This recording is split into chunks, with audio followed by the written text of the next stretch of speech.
Watch me bring the fire, set the night light. Shoes on, get up in the morning, cup of milk, let's rock and roll. Hai, Assalamualaikum warahmatullahi wabarakatuh. Kenalin, aku Fitriyanti bersama teman aku.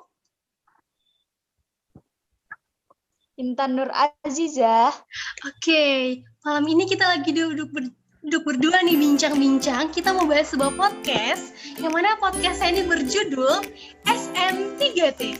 Jadi buat teman-teman yang belum tahu apa sih SM3T itu, mau tahu lebih lanjut mengenai SM3T, simak podcast kita ya, jangan di skip. Oke, stay tune. Oke, hai semuanya. Hai, apa kabar Intan? Hai, baik Fit.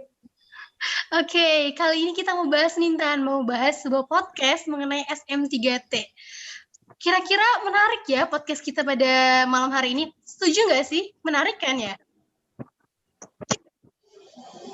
Setuju banget Fit. Ini topik yang benar-benar menarik tau. Ya, SM3T. Nah, kira-kira ketika aku bilang SM3T, apa sih yang terlintas di pikiran kamu, Intan? Nah, gini Fit. Jadi, kalau menurut aku sih, SM3T itu, kita kan sekarang lagi kuliah, ngambil S1 pendidikan.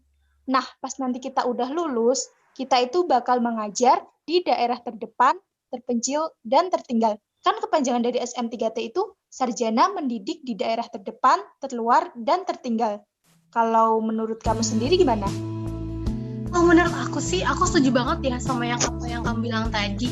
Berarti artinya itu nanti para sarjana pendidikan yang udah lulus S1 itu nanti akan ngajar ya di daerah terpencil yang mungkin peradaban masyarakatnya masih kurang maju ya, Tan. Kemudian juga masih ada yang bisa belum baca, masih buta huruf lah istilahnya. Terus kayak misal dari segi fasilitas juga mungkin mereka nggak memadai ya, nggak seperti di kota gitu. Contoh daerah SM3T itu kalau nggak salah kayak Papua, NTT, NTB, Aceh, daerah-daerah timur gitu, Tan. Iya, bayang nggak sih Fit? Dari namanya aja udah gimana gitu ya. Aku nggak kebayang sih kalau kita harus ngajar di daerah yang bahkan listriknya itu nggak ada. Nyari air pun susah. Terus kalau mandinya gimana? Makanya gimana? Terus cara aku berinteraksi sama warganya gimana? Aduh, aku pusing Fit. Aduh, kamu jangan pusing dong, Tan. Kamu jangan salah tahu. Gajinya tuh gede tahu, lebih gede dari honorer kayaknya. Nah, ntar kalau kamu ngajar setahun, balik-balik nih, kamu bisa bangun rumah, Tan. Tapi bener sih kalau misalnya kita ikut program ini, kita tuh kamu tuh nggak bisa yang namanya hangout lagi gitu, Tan. Nggak bisa ketemu teman, nggak bisa nongkrong. Emang tahan? Gak tahan sih kalau itu, tapi kalau gajinya gede mah aku gak apa-apa. Tahu gitu aku bersedia.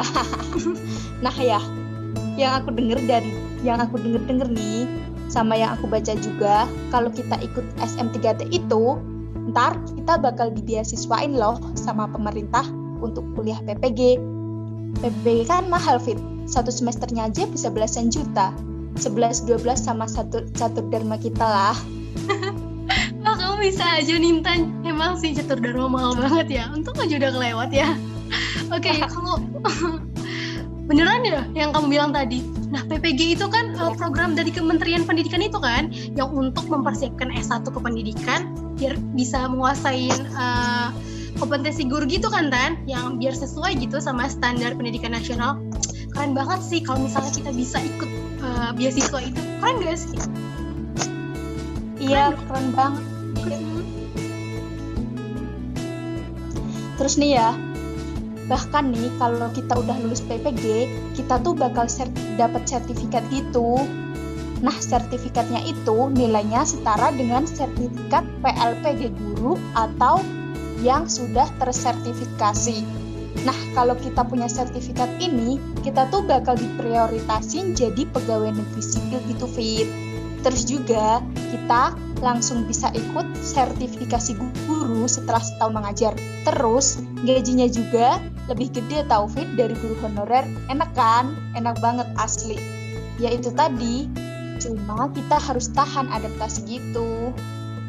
Iya sih, bener banget sih yang kamu bilang. Tapi ya, kalau menurut aku itu worth it sih, kayak dapat imbalan segitu kan. Nah, kita kan juga kerja keras banget ya. Terus juga tenaga kita lebih ekstra gitu. Tapi tahu nggak sih, Intan, di abad 20 gini masih banyak tahu anak-anak yang belum mencicipi nikmatnya pendidikan itu. Kasihan nggak sih? Aku kayak ngerasa gimana gitu, sedih tahu. Kamu sedih nggak sih? Sedih sih. Iya, Bayangin.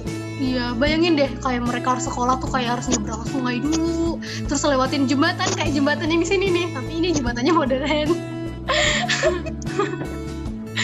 Kayak mereka tuh harus naik sampan gitu. Terus juga pas udah nyampe nih di sekolah masih basah-basah, nggak pakai alas kaki, nggak pakai sepatu. Sedih aku tuh. Mungkin ini ya mungkin ini ya. Ada sebagian orang yang tergerak hatinya buat ikut program SM3T. Iya kan ya? Iya Fit, bener banget. Harusnya kita tuh malu sama mereka yang berjuang mati-matian untuk bersekolah. Nah kita aja ini masih bermalas-malasan gini. Udah tugas ngerjainnya deadline. Terus belajar pas mau ujian. Apalagi sekarang kuliahnya online. Makin males kalau belajar gitu. Kita tuh nggak dapet dorongan yang bisa bikin kita semangat belajar gitu. Padahal kita mah enak tahu apa aja udah tersedia. Iya, bener sih yang kamu bilang tadi. Kita mah tinggal ngelaksanain aja ya, gitu aja udah susah gitu kita ngelaksanainnya. Ya. Tapi kalau untuk terjun langsung ya Tan, kayaknya kita tuh harus punya niat sama tekad yang kuat juga. Nah, aku nih kebayang ya, kalau misalnya kita ikut SM3T, kita tuh bisa berinteraksi langsung sama alam. Kita tuh lebih mensyukuri nikmat Tuhan gitu, Tan. Nah, yang paling penting itu kayaknya pas kita bisa nih mengajari anak-anak, berbagi ilmu yang kita punya, itu kayak ada kepuasan tersendiri gitu dalam hati. Tapi kalau programnya cuma setahun doang, itu gimana dong? Kan berarti jangka pendek doang. Bayangin deh, kita nih udah nyaman nih sama satu orang. Terus kita itu udah belajar setahun, udah nyaman sama gurunya. Ditinggal tahu, kayak ditinggal pas sayang-sayang, itu kan sakit banget. Kamu jangan sini dong, Fe. Bener sih, SM3T ini adalah solusi jangka pendek untuk daerah terdepan, terluar, dan tertinggal. Setelah mengabdi setahun, mereka bakal balik lagi ke daerah masing-masing. Terlebih dari itu ya, mau gimana lagi, kita kan harus patuh sama aturan pemerintah. Kira-kira kalau ikut SM3T itu, tantangannya menurut kamu apa aja, Fit? Tantangan? Kamu nanya aku nih? Oke, aku jelasin ya.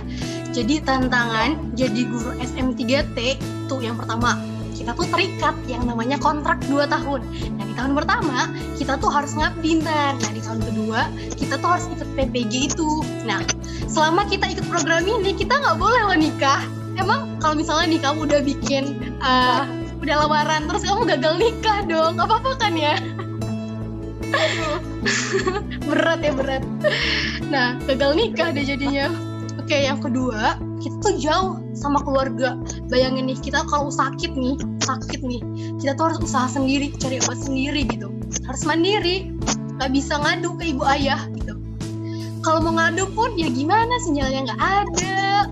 Gimana dong mau ngadu, orang sinyalnya nggak ada. Terus juga, biasanya nih, kita kalau upload story itu kan kayak tiap menit, tiap jam gitu ya. Sekarang tuh nggak bisa. Boro-boro juga mau selfie juga nggak bisa tahu Tan, kayak langsung baterainya langsung habis gitu. Terus juga nih bayangin nih kita lagi malam-malam gitu, terus banget. Nah kita tuh harus keluar cari air di tengah hutan, kan itu ribet banget, ya ampun. Juga ya biasanya kita selalu jalan kaki, naik mobil, sekarang harus jalan kaki. Kamu kalau ke kampus jalan kaki ya? Masih terbiasa dong kan? Iya kan? Iya, jalan. Tapi kalau jalan kakinya deket nggak apa-apa ya?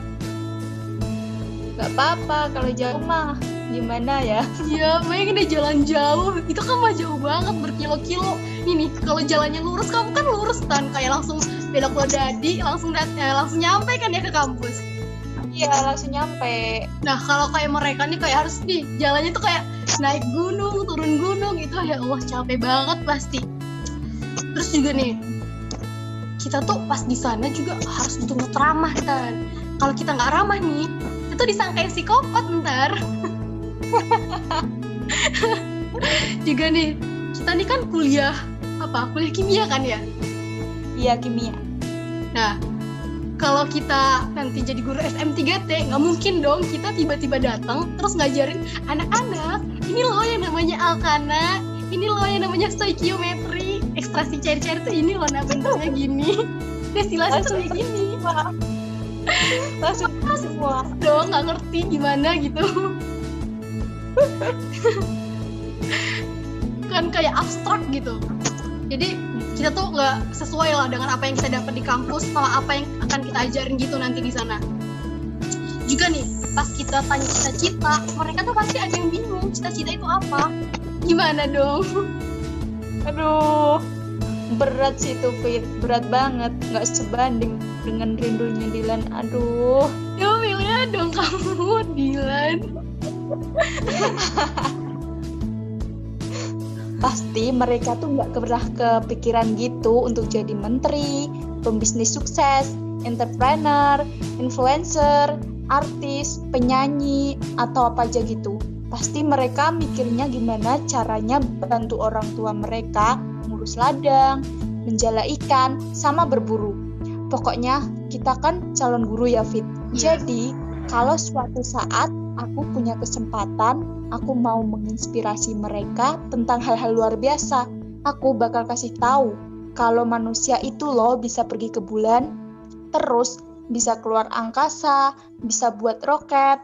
Terus aku juga bakal bilang gitu, kalau manusia itu kalau mau nyalain api tinggal pencet, gak usah cari kayu bakar di hutan gitu, Fit. Iya bener-bener. Terus aku juga bakal bilang kalau kita itu harus bisa bermanfaat untuk orang-orang sekitar kita. Gitu, Fit. Salut banget nih sama Intan. Jadi ketika kita udah terjun Intan, berarti kita harus sekali mengabdi nih ya intinya. Harus membawa perubahan yang abadi gitu kan ya? Iya, betul. Oke. Berarti kita juga pas terjun ke daerah 3T itu nanti berarti kita nggak harus ngajarin anak-anaknya doang dong. Kita kayak harus ngubah mindset orang tuanya, ngubah pola pikir orang tuanya, biar orang tuanya itu mikir bahwa pendidikan tuh penting, biar mereka nggak sama gitu nasibnya kayak orang tuanya. Iya kan ya? Iya, bener banget. Iya, bener pasti. Oke, kalau menurut kamu nih, proses seleksinya gimana, Tan? Kamu tahu nggak gimana? Tahu dong, Fit. Nih ya, mulai tahun 2016 kemarin, program SM3T itu diperluas tahu. Jadi, yang harus pertama kali dilakuin itu adalah daftar online. Biasanya itu, kalau nggak salah, bulan Maret sampai Juni setiap tahunnya. Jadi, pas kamu ngedaftar nanti, kamu harus memenuhi persyaratan. Yang pertama, kamu harus warga negara Indonesia. Kamu WNI bukan, Fit? Enggak, aku orang Korea. Emang nggak kelihatan oni-oni gitu? Enggak. Jadi kamu harus nyerahin KTP gitu buat bukti. Terus kamu juga harus lulus S1 dulu. Minimal IPK kamu tuh 3, Fit. Kamu nyampe segitu nggak? Kamu nanya aku, IPK aku jauh di atas 3. Ya, doain. Keren. Ntar kamu harus nyerahin transkrip nilai gitu. Jangan lupa, kamu tuh harus terdaftar dulu di Pangkalan Data Pendidikan Tinggi Direktorat Jenderal Pendidikan Tinggi. Terus, kamu juga harus nyerahin hasil tes negatif narkoba, surat keterangan sehat, dan surat keterangan berkelakuan baik itu, Fit. Oke. Kamu kayaknya ada yang kelupaan deh. Nih ya, kita tuh juga harus buat yang namanya surat pernyataan loh, Tan, kayak di atas materai gitu. Nah, suratnya itu berisi kalau kita tuh sanggup mengikuti yang namanya PPG.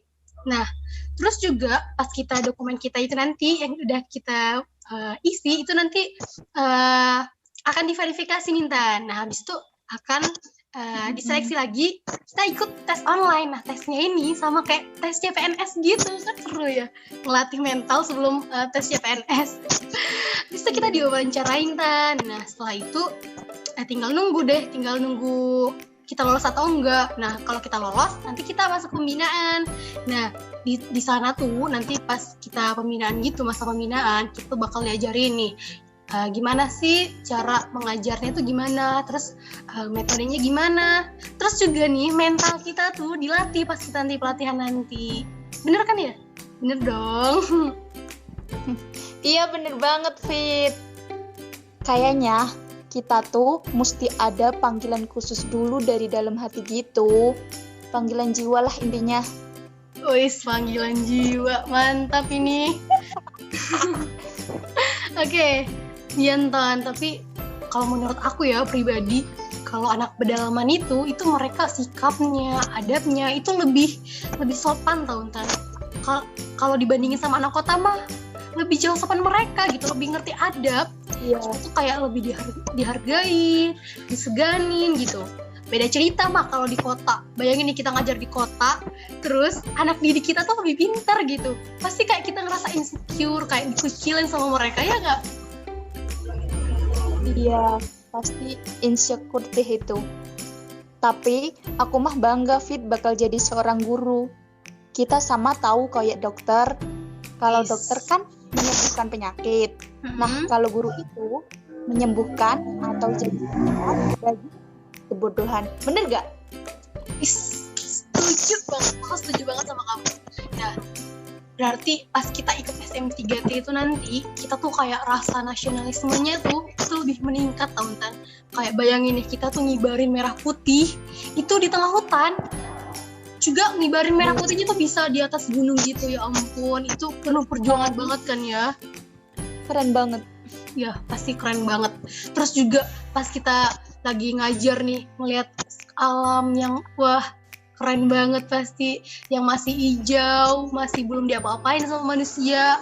Terus ngeliat tawa anak kecil gitu Tan, yang masih polos gitu, anak-anak generasi bangsa gitulah. Terus pas mereka tuh nanti baca Pancasila, terus mereka bisa baca, tahu siapa para pejuang negara, itu kayak kalau kita yang ngajar ini itu kayak ada kepuasan batin banget, itu keren banget pasti. Nah kita juga selain itu bisa ngelatih kemandirian kita, jadi kita pulang-pulang nih langsung jadi mandiri gitu, lebih dewasa. Iya kan ya? Setuju dong? Setuju mah itu aku setuju banget itu. Selain itu Fit, selain kita bisa berinteraksi sama mereka, kita juga bisa punya keluarga baru Fit. Kita bisa loh melihat surga kecil yang jatuh ke bumi. Tahu kan Papua itu alamnya indah banget, masih asri dan belum kena campur tangan manusia gitu. Wis, kamu kalau ngomongin Papua Tan itu nggak ada habisnya. Kamu tahu Raja Ampat kan ya? Tahu, keren banget. Itu keren banget. Aku itu pengen banget ke sana, pengen nikmatin alamnya, pengen berinteraksi langsung sama alamnya. Itu keren banget sih kalau Raja Ampat. Terus juga iya keren banget. Kayaknya mama-mama di sana itu ramah-ramah ya Tan. Terus juga pace-pacenya itu manis-manis semua Tan. Aduh, pinter-pinter lagi ya. Iya bener. Tapi buat teman-teman yang ngeliat podcast ini khususnya, kalau misalnya kalian ada niat nih mau ikut program SM3T tapi niatnya masih setengah-setengah, kalau menurut aku sih mending nggak usah deh. Karena tahu nggak sih kalau kuota SM3T ini masih sedikit tahu.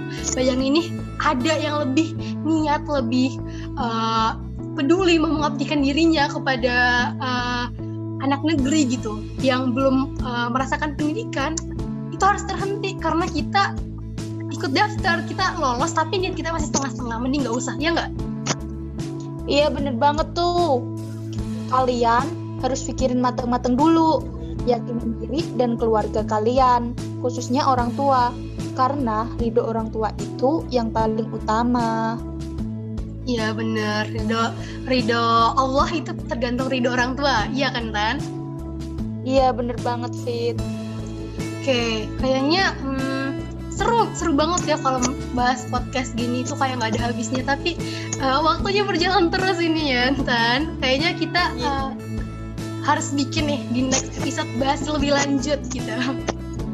Oke, kayaknya podcast kita sekian dulu ya. Jadi semoga nanti ada waktu lagi kita lebih bahas lebih lanjut lagi, lebih rinci gitu, lebih menarik. Kita cari-cari topik yang lain lagi yang lebih menarik. Oke, siap. Oke, tapi aku ada kata-kata motivasi nih dari Najwa Shihab. Sang motivator aku, Najwa Shihab. Aku suka banget sama Mbak Nana. Aku juga suka banget. Oke, aku mau ngasih kata-kata motivasi ya dari beliau. Itu seperti ini kata-katanya. Apa arti ijazah yang menumpuk bila kepedulian dan kepekaan itu tidak ikut dipupuk? Apa gunanya sekolah tinggi-tinggi bila hanya memperkaya diri sendiri dan anak famili? Kebanggaan sebuah profesi bukan dari dilihat dari sebuah materi, melainkan dari seberapa banyak kita mengabdi. Nah, karena hanya pendidikanlah yang bisa menyelamatkan kita di masa depan. Tanpa pendidikan, Indonesia nggak mungkin bertahan. Oke. Believe in yourself, you are better, you take more talented than you know, and capable of more than you imagine. Itu quotes dari aku, Tan. Kamu ada quotes gitu ya untuk memotivasi anak-anak di luar sana, Tan? Ada. Itu motivasinya Mbak Nana keren banget itu. Ini quote dari aku ya. Mendidik bukan hanya tentang pekerjaan, melainkan soal keikhlasan dalam mengajar. Jika kamu pikir peranmu di tempat yang nyaman sudah cukup, maka itu kamu salah besar. Karena di luar sana terdapat banyak tantangan yang harus kamu lewati untuk memperjuangkan banyak hal, untukmu maupun untuk orang lain. Itu Fit. Wis, dalam ngena banget di hati. Iya. Oke, kayaknya sekian ya dari kami. Semoga ilmunya bermanfaat. Hai, kamu dari mana, Tan?